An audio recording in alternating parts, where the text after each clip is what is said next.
आप चलते रहेंगे तो स्टार्टिंग पीरियड में आपको सही रहेगा।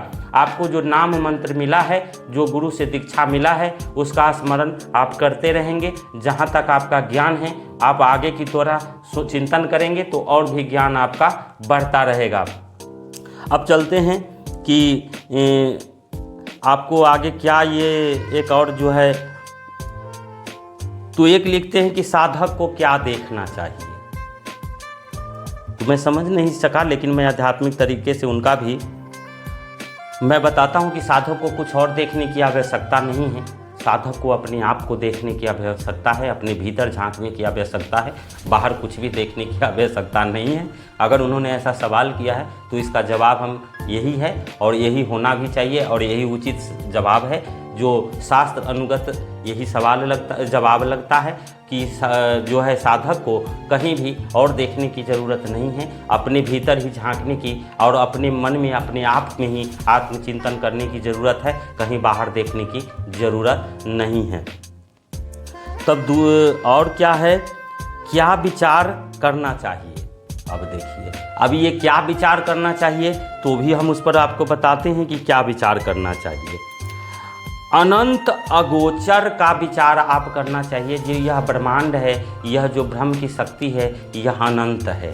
इस पर आप हमेशा विचार करते रहेंगे, आपको अच्छा लगेगा। यह अनंत अगोचर जो है, इसका कोई अंत नहीं है, जिसकी कहीं से शुरुआत नहीं है। इसका आप जो है विचार करेंगे तो आपके लिए अति बेहतर रहने वाला है।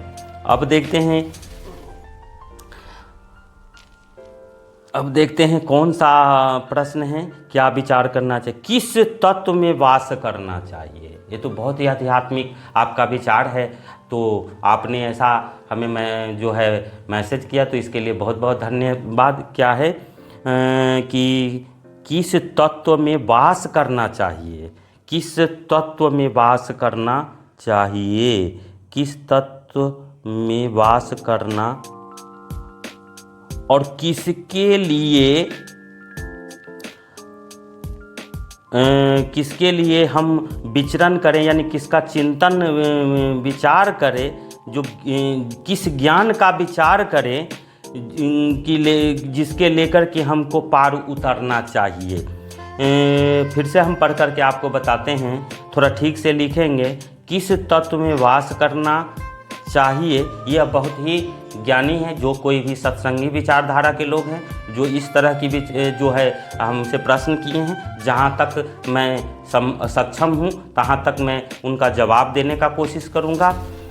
किस तत्व में वास करना और किसके लिए, किस ज्ञान को लेकर हमें इस यहाँ से पार उतरना चाहिए, ऐसा उन्होंने लिखा है। तो सबसे पहले तो देखिए क्या है, किस तत्व में वास करना चाहिए। तो हम जो है तत्व स्वरूप में जो है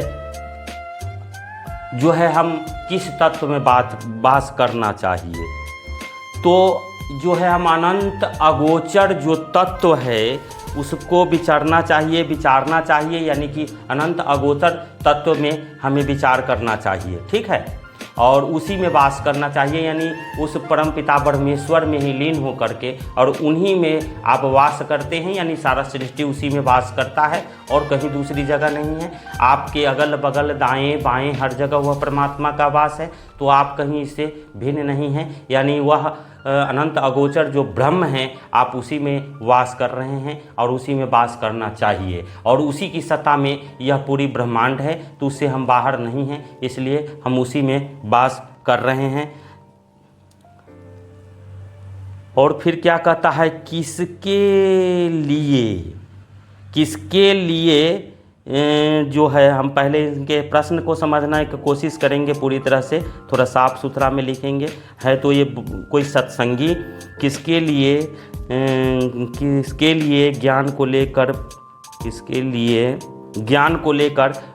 पार उतरना चाहिए। देखिए, सबसे पहला है कि गुरु नाम, जो गुरु का मंत्र है, गुरु का मंत्र जो है वह शब्द को लेकर के आप इस